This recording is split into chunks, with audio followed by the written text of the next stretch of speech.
Turi mu kiganiro imirindi, mbahaye ikaze mwese. Uyu munsi tugiye kurabira hamwe umubatizo dukwiye kubatizwa. Ni ikiganiro mushikirizwa nanje Rukundo, mwagiteguriwe na mugenzi wanje Bucumi Isaka. Sangwe ikaze.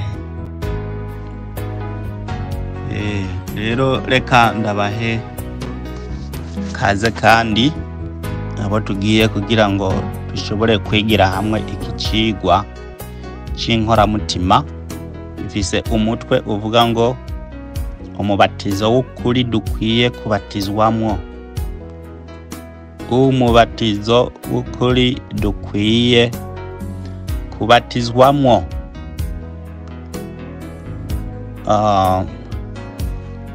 Ni cigwa gifise ingingo zitari nke, ingingo zishika zitanu.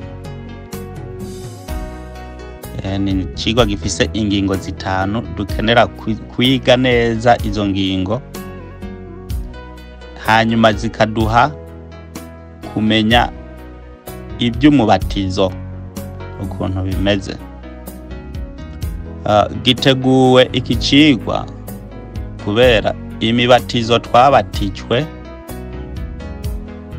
atari imibatizo y'ukuri, cyane cyane nk'umubatizo tumenyereye uno munsi, waba uwo kwibizwa mu mazi canke gushigwa ko amazi makeyi ku mutwe.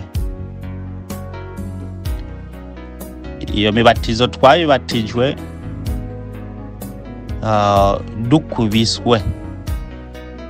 Uno munsi nturinda gukubitwa, mugabo ababatijwe uwo mubatizo w'amazi ubwa mbere mu gihe abamisiyoneri batuzanira ubutumwa, akahise katubwira yuko bemeye kubatizwa ari uko bakubiswe. Vyagiye rero bimenyerwa buke aho mu nyuma abantu bemeye isheriya, kuvuga bemeye iryo tegeko ryo kubatizwa, bakabatizwa ku bugombe gushika uno munsi. Rero uwo mubatizo w'amazi niwo tugomba kubasigurira, hanyuma tugereranye n'umubatizo Bibiliya ivuga, turabe umubatizo dukwiye kubatizwamwo uwariwo. Nuwo mubatizo waje ari uko tuvuge tukawubatizwamwo ari uko tubanze gukubitwa, canke n'umubatizo twebwe nyene dukeneye kumva tugatahura hanyuma tukabatizwa.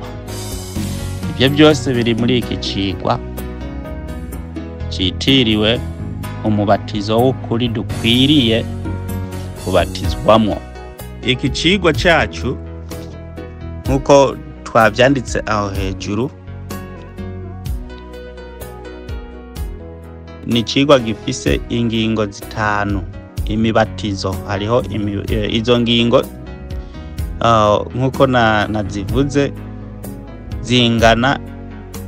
Imibatizo ni ingingo zitanu, nukuvuga n'ubuce butanu dukenera kwiga muri iki cigwa, muga ubwo buce buserukira imibatizo itanu abantu babatijwe.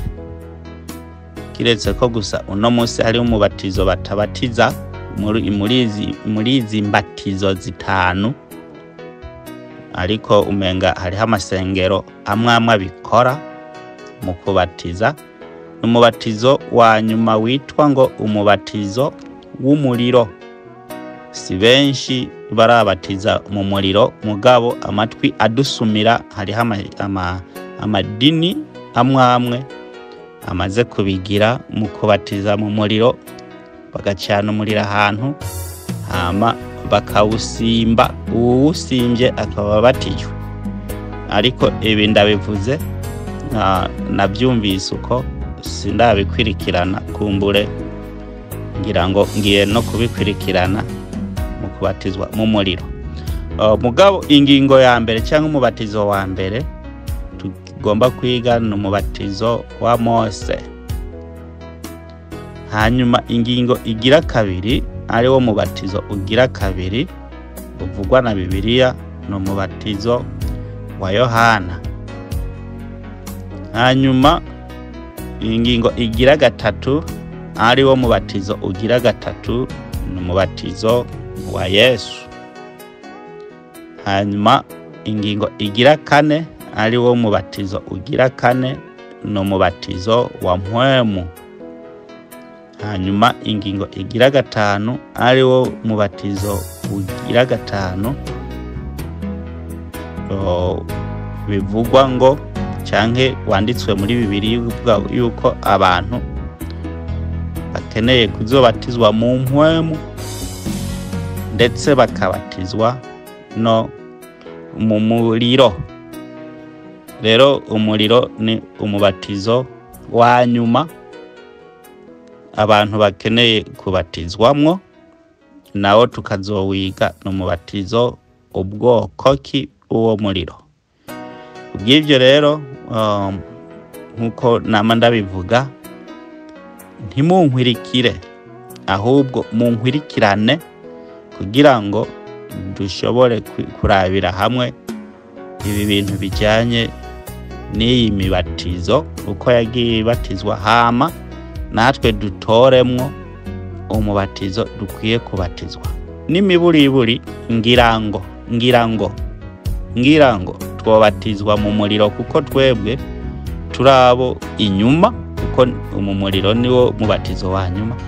Ariko siko ndababwiye, siko ndabemeje ko tugomba kubatizwa mu muriro, ahubwo tuzokwiga icyo uwo mubatizo urico, turabe ko twobatizwamwo canke tukabatizwa muri mpwemu, canke tukabatizwa muri Yesu, canke tukabatizwa muri Yohana, canke tukabatizwa muri Mose, canke naho tukaraba yuko dukwiye kubatizwa iyo mibatizo yose, maze yose ikatujako kugira ngo tube umuntu akwije amategeko mu buryo bw'ubwana bw'uhoraho, mu buryo bw'umwana ashimwa n'uhoraho. Kubw'ibyo munkwirikirane, kuko tugomba tubanze dusigure umubatizo ni iki.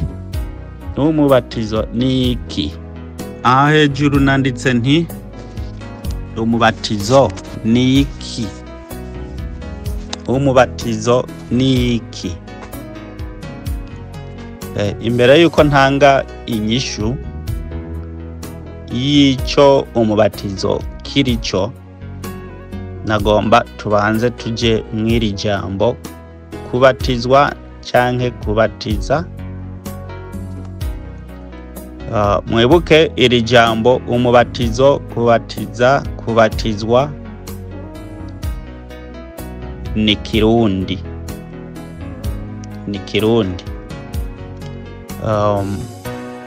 Mwibuke kandi yuko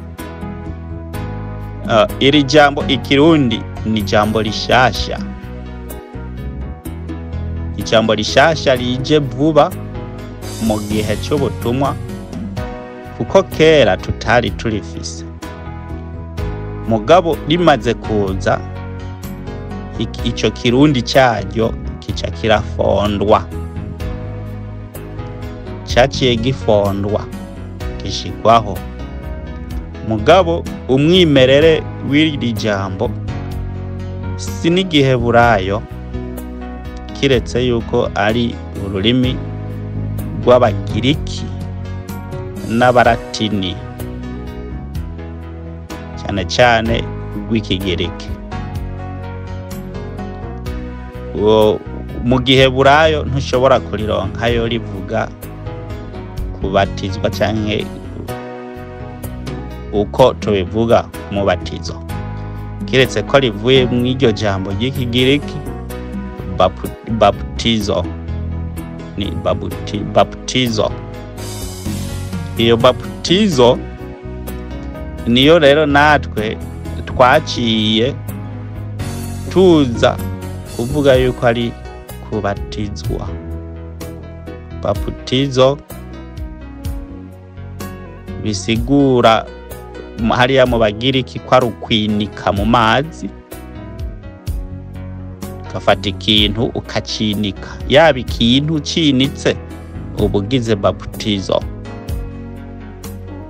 Neza mbere mu Kirundi twavuze yuko ari ukwibiza mu mazi, kwibiza mu mazi, niko twabivuze mu Kirundi. Mugabo tuca tugenda kubivuga ruriya rundi rurimi byaje bizananamwo, tukaca tuvyita Ikirundi yuko ngo ni kubatizwa. Mu gishingo cyaho twavuze uko gisobanurwa kudimbika mu mazi, yaba umuntu cyangwa ikintu kakidimbika mu mazi, aho niho ubugize kubatizwa. Mugabo bifise insiguro yavyo. Iyo ni insiguro yo gutranslate, guhindura, gusobanura mu ijambo murindi. Mugabo bikaba bifise insiguro yavyo bwite, ariyo ndabazanira mu kanya. Mugabo gusa icyo twoshobora kumenya, ijambo kubatizwa ni ijambo ryaje mu Kirundi, Abarundi barifonze rivuye muri urwo rurimi rw'Abagiriki. Ibintu byinshi dufise mu rurimi rw'Ikirundi, na cyane cyane mu bintu byazanywe, ni ibintu bishasha, n'amazina y'Ikirundi mashasha. Akarorero twatanze ni kuri mpwemu yera. Mu Burundi ntaho twari dufise mpwemu yera. N'imiburiburi mpwemu yera twamwita ukundi, mugabo atari mpwemu yera, kuko mpwemu yera ryaje rivuye muri Holy Ghost, umuzimu utunganye. Holy gutungana, Ghost umuzimu, Holy Ghost. Abarundi bacarishira mu Kirundi igishasha bafonze citwa mpwemu yera, kivuye mwiyo Holy Ghost.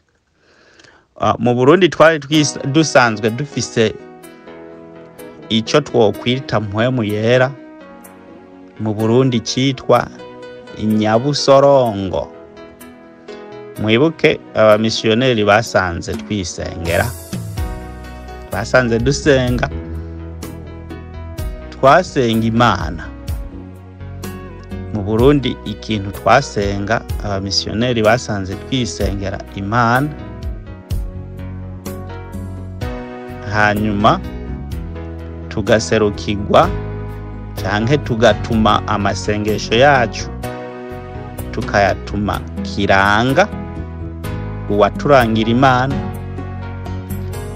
Hanyuma tukaba twari dufise abakirisu, kuvuga baturangira Imana. No munsi twavuga ni ba pasitori n'abandi, ngo nibo baturangira Imana. Kera abamisiyoneri bataraza twarasenga Imana, mugabo tukaba tuyisenga duciye kwabo bapasitori bitwa bakiranga, nibo baturangira iyo Mana. Mu Burundi hariho shetani. Mwibuke kiranga uno munsi ni ba pasitori. Umva haciye haza abandi bitari Kirundi bitwa abapasitori.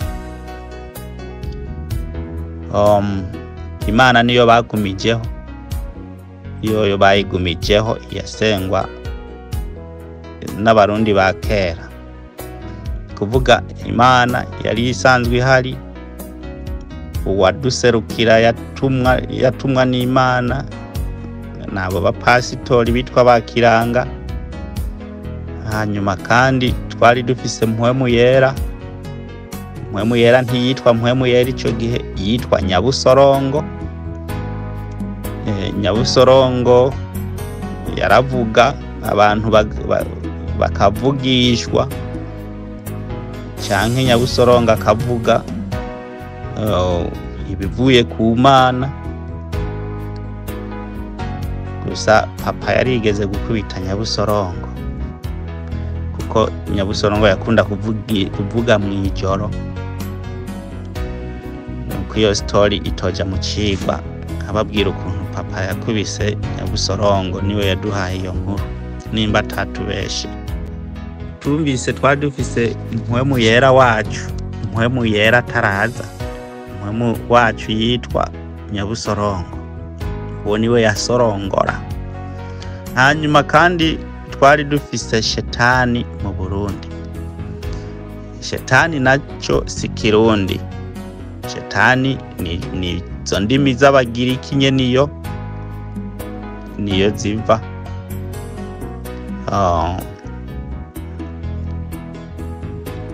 Hanyuma shetani mu Burundi twamwita gute?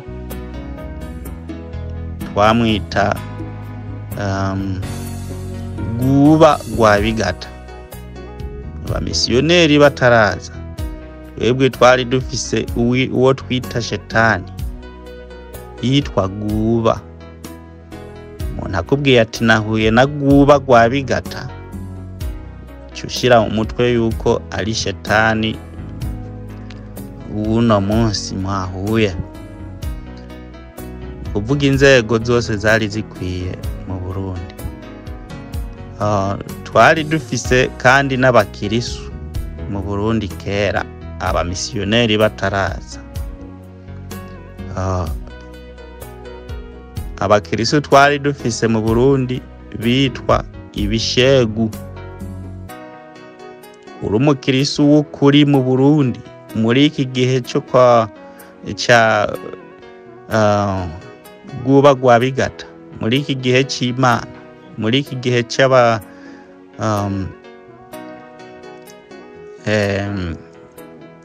ca Nyabusorongo, uri umukirisu mwiza. Ico gihe ntiwitwa umukirisu, witwa igishegu. Rero ibishegu nivyo vyisengera Imana biciye kuri kiranga, hanyuma kiranga kabashikira ku Mana kugira kandi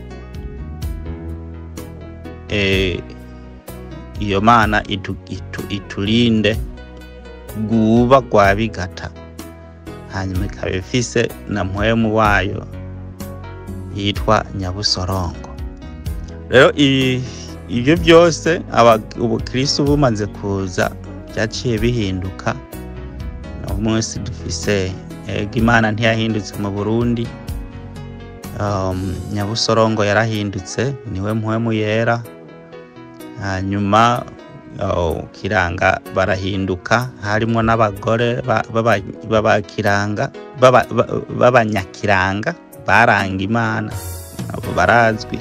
Nabo nyene babitwa bakiranga n'abapasitorikazi. Nuno munsi abapasitorikazi barahari, n'abapasitori. Hakabaho n'abitwa abakristian, abakirisu, kuvuga ibishegu mu Burundi.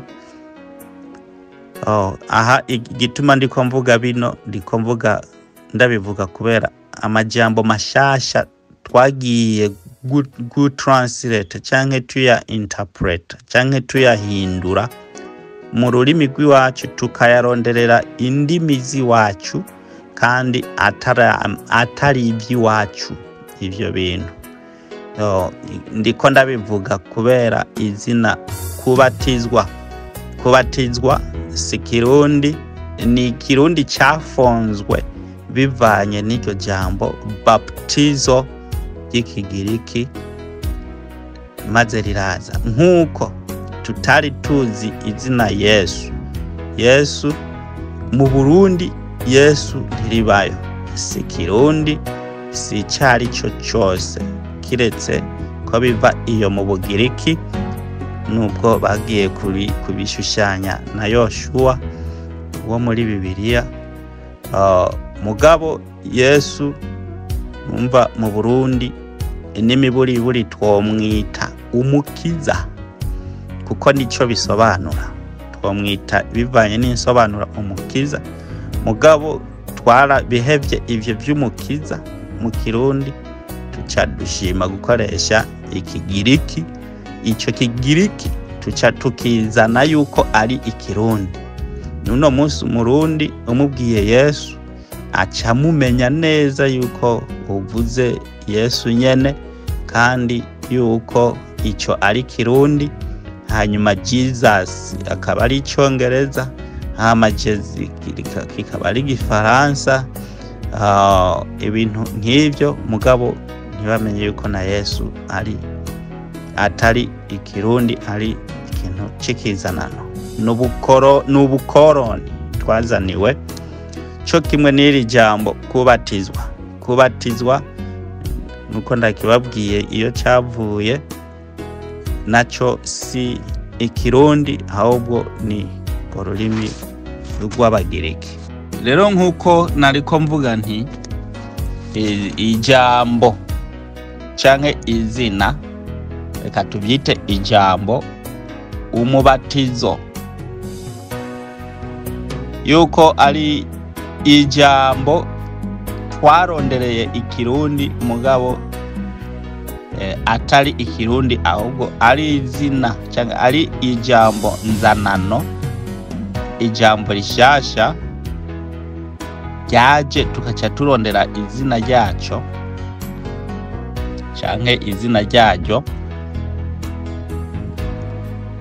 Byaciye bisaba rero yuko ndababwira inyishu canke insiguro y'ijambo umubatizo. Inyishu canke insiguro y'umubatizo. Hejuru nayo nanditse umubatizo ni iki, ni giki. Umubatizo ni giki, ni giki. Niho naciye ndababwira yuko kubatizwa atari ikirundi, ahubwo ari ijambo ryazanywe rivuye mu Kigiriki, n'Abalatini baragikoresha, hanyuma rica riraza. Uno munsi abantu twibwira ngo kubatizwa kugira gute, tukibaza ko tuvuze ikirundi.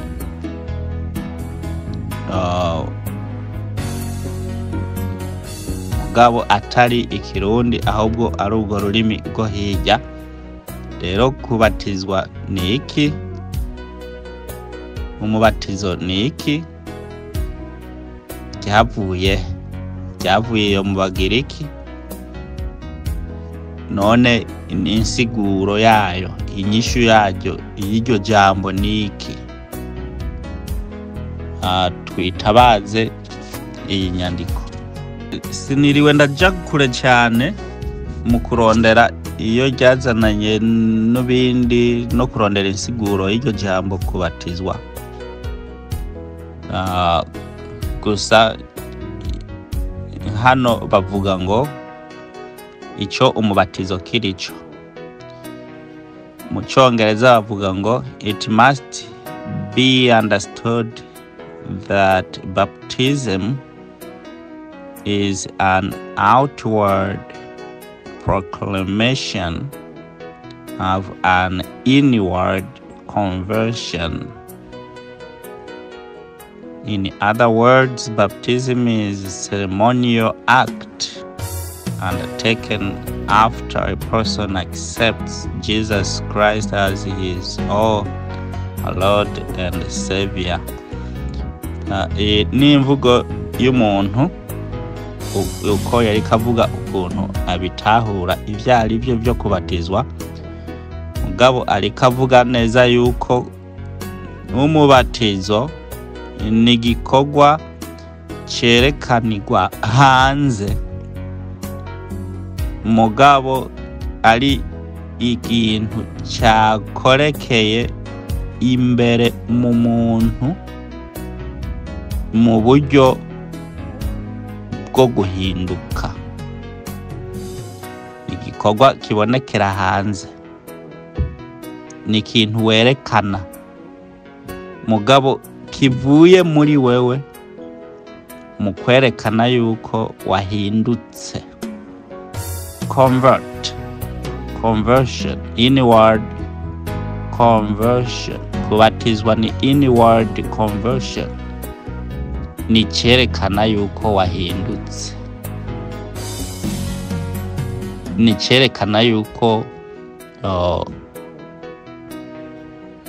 ibyo wagiramo kera utari ubizi, utabitahura mugabo ubu utakibigenderamo, ahubwo wabonye inzira nshasha. Mu yandi majambo, iyo bavuze conversion, to convert, ni nk'uko umuntu ashobora kuguha ubutumwa, umaze kwemera ubwo butumwa ukaca rero uhinduka muri wewe, ukagenda nk'uko ubwo butumwa wemeye bwaguhinduye, ukagenda nk'uko ubwo butumwa bumeze. Aha uwo muntu yavuze yuko icyo gikorwa rero kubera ni igikorwa gikorekera indani muri wewe, ni uguhinduka muri wewe indani, guhinduka imbere muri wewe mugabo kikaca kiza kubonekera inyuma. Mu Kirundi ciza ikintu bita kurahira inyishu yaco citwa ikintu bita kubatizwa inyishu yaco citwa indahiro. Kubatizwa ni ukurahira, kwereka abantu yuko wahindutse, ukaca urahira wemeza yuko wamaze kuba icyo waronse gishasha, inzira wahora ugendamwo kutakigeramwo. Kubw'ivyo wemeje abantu, urahira yuko ugiye kubandanya iyo nzira kuko wabonye yuko ariyo. Kubw'ivyo indahiro bingana kubatizwa. Kubatizwa ari igikorwa cyerekanirwa hanze mugabo cyavuye muri wewe kubera wahindutse, wabaye convert. Akarorero, n'abayuda bitwa abayuda buno munsi, nako n'abayuda nyene buno munsi. Igihe duheruka kubiga twabonye yuko Hyrcanus, umuyuda w'ukuri mu bwoko bwa Yakobo, avuye muri Babuloni ahungutse akaba umukuru w'abasirikare muri Yerusalemu, bashitse bagwana n'abanyedomu n'abisirayeli. Maze muri ico gihe Hyrcanus, umuyuda w'ukuri, abona yuko izo ntambara batazozivamwo zo kugwana n'abaedomu, aca ababatiza ku nguvu, kumwe abamisiyoneri baza bakatubatiza ku nguvu muri Afrika. Yababatije ku nguvu gute? yaciye aba convert, yakoze ikintu bita force conversion, kurahira, kubatizwa yuko uhereye uwo munsi aba Edomu bahindutse Abisirayeli.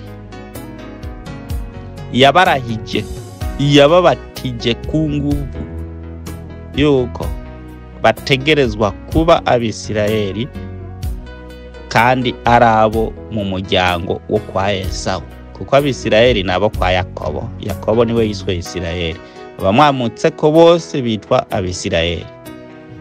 Mugabo abavuye kuri Esawu baca bitwa ba Edomu canke aba Esawu. Mugabo Helikanasi wo mu muryango wo kwa Yakobo avuye muri Babuloni aca aza kurahiza abo kwa Edomu atari abo kwa Isirayeli yuko bategerezwa kuba aba Edomu, aba Isirayeli. Nico cyaciye gituma abo bayuda buno munsi bitwa ngo ni Abisirayeli, kubera iki? Kubera babibatijwemo ku nguvu na Helikanasi. Babibonye mu gitabo cyitwa Who is Esau. Kubw'ibyo araba convert, cyo kimwe n'iri jambo tubonye ngaha ngo ni inward conversion. Convert ni kwemera, ukemera imbere muri wewe, mu bukaciza kubyerekana yuko inyuma, kubyerekana inyuma kuri wewe, inyuma no kubyereka abantu yuko wabaye convert, wahindutse, wemeye icyo kintu. Nuno munsi murabona abitwa abayuda yuko bari abayuda kubera iki? Kubera baciye babyerekana hanze, kuko bamaze kugigwa abayuda. Nuno munsi bitwa abayuda kubera iyo mvo ya Helikanasi, kubera kubemeza. Ntibyavuye kuri bo. Muga kubatizwa by'ukuri ni indahiro werekana, urahira, ni ukwemera wewe nyene, ukemera imbere muri wewe, nk'uko umuntu yabivuze ngo ni inward conversion. Umaze kubyemera ukaba nukuvuga uba uhindutse, ibyo nibyo byitwa kubatizwa. Rero kubatizwa si kindi kiretse yuko ari inward conversion, bitandukanye no kudimbikwa mu mazi.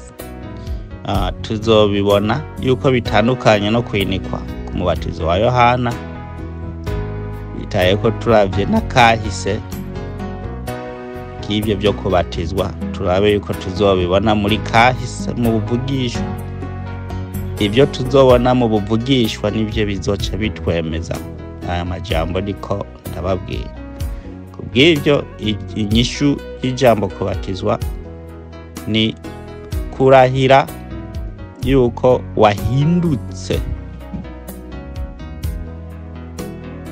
kurahira yuko wahindutse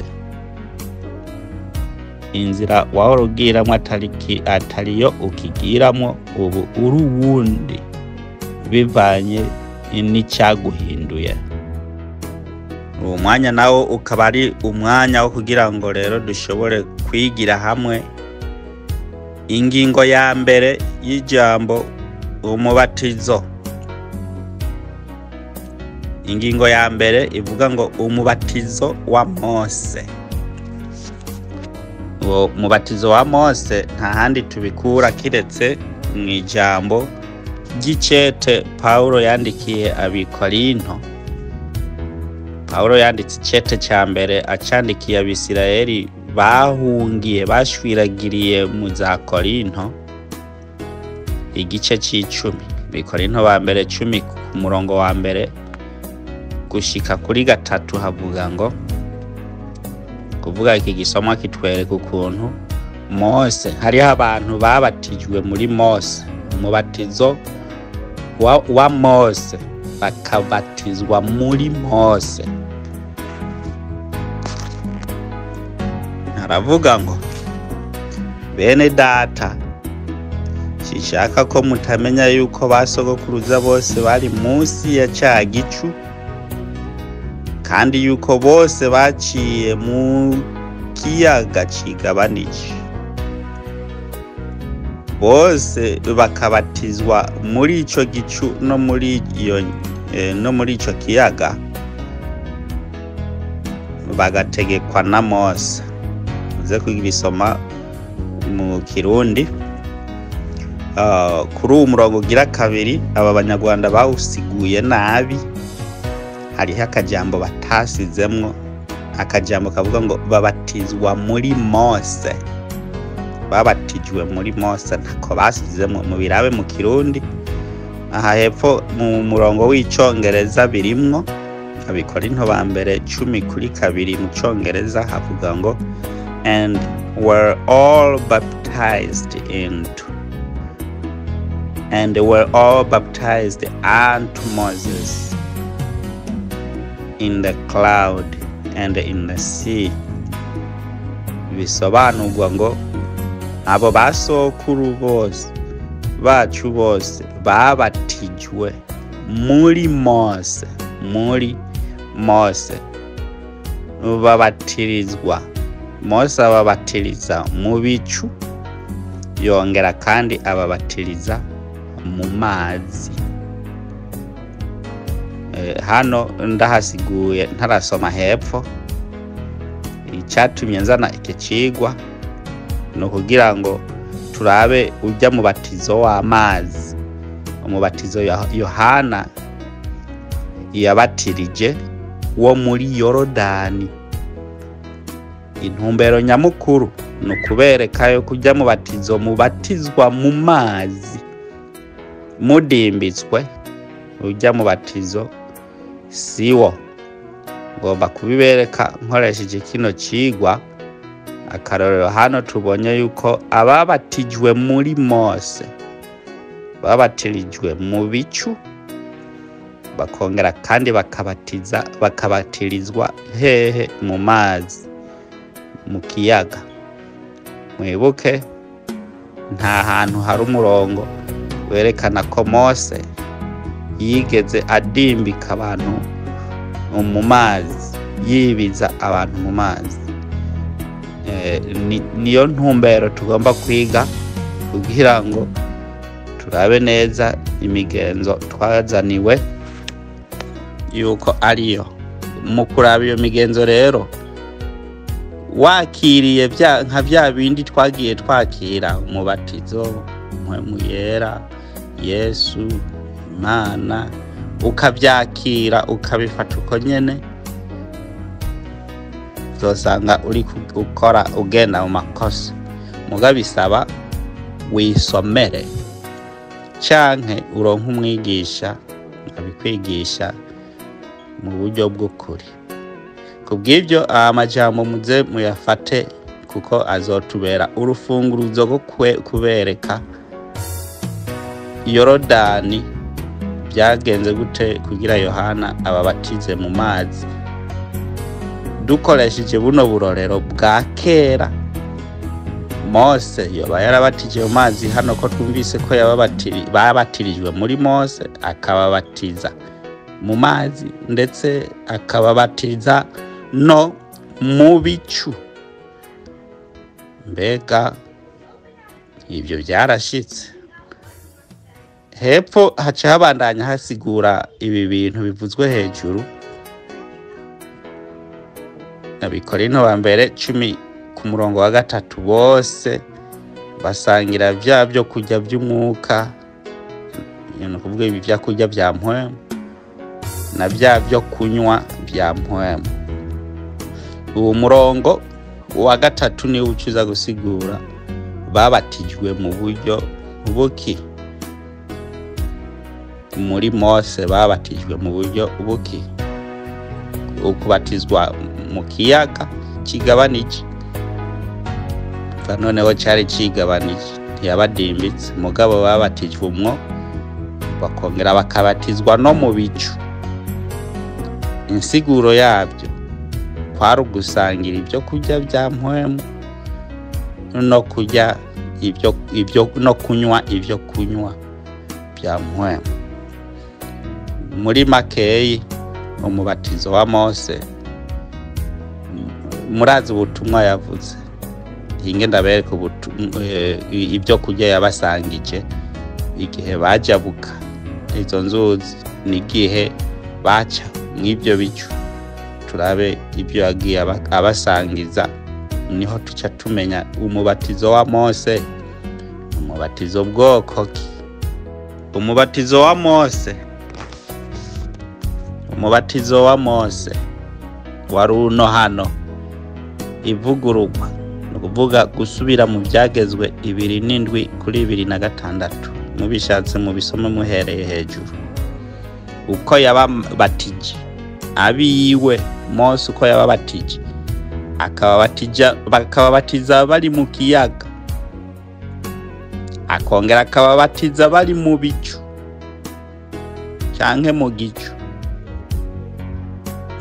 Ukuntu yababatije gusubira mu byagezwe 2:7 2:6. Abarewi bati udasohoza amagambo y'amategeko ngo ayumvire y'ibyagezwe, utazoshitsa amajambo y'ibyagezwe ngo abyumvire avumwe. Abantu bose bace barahira, bace babatizwa. Kurahira indahiro, kubatizwa. Abantu bose babivuge babyerekanye hanze ati ibyo turabyemeye. Utazogera mu mategeko, utazogira mu mategeko, utazogira mu mategeko avumwe. Ubu ni wo mubatizo wa Mose. Ubu ni wo yababatirije mu bicu, kandi ni wo yababatirije mu mazi. Ntiyabadimbitse, mugabo ngo bose babatijwe muri Mose igihe yabasangiza ibyo kurya by'impwemu n'ibyo kunywa by'impwemu. Ibi byo kurya by'impwemu rero n'aya mategeko yose.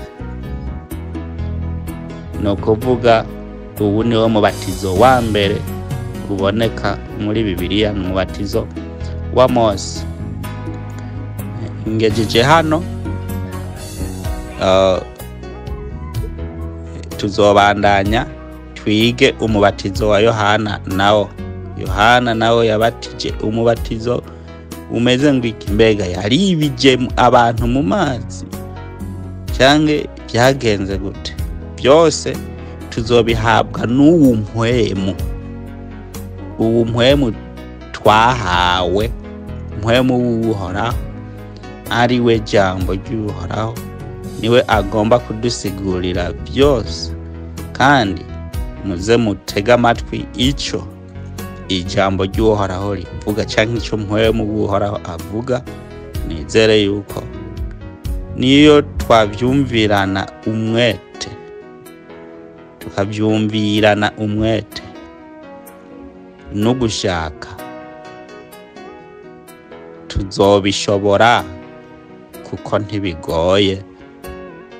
Ndabasabiye kuhoraho kugira ngo abibafashemwo, nawe ariko arabibafashamo. Nibi nyene si jewe, ahubwo n'ubu turiko dusoma ariwe ariko arabidufasha. Kubw'ibyo duhejeje umubatizo wa mbere, dusigaje imibatizo 4. Umubatizo wa Mose, ubutumwa Mose yasangiza abantu igihe yabubasangiza bari mu mazi, akabasangiza bari mu bicu, bwari ubutumwa bujyanye n'ibyagezwe. Nacyo gituma bace bavuga ngo babatijwe muri Mose, kuko Mose yavuze ubutumwa bwo kugendera mu byagezwe. Uwo ni wo witwa umubatizo wa Mose. na hejo ku mubatizo ugira kabiri, umubatizo wa Yohana. Mugire ijoro ryiza, abandi mugire umutaga mwiza. Yari mwene so Bucumi Isaka. Shalom. Urakoze cyane mwene data Bucumi Isaka. Ishimire namwe mwese twari kumwe muri iyi nyigisho yo kumenya umubatizo dukwiye kubatizwa. Naho mu gice kigira kabiri kizokurikira. Mugira amahoro mu byanyu no mu banyu naho utaha.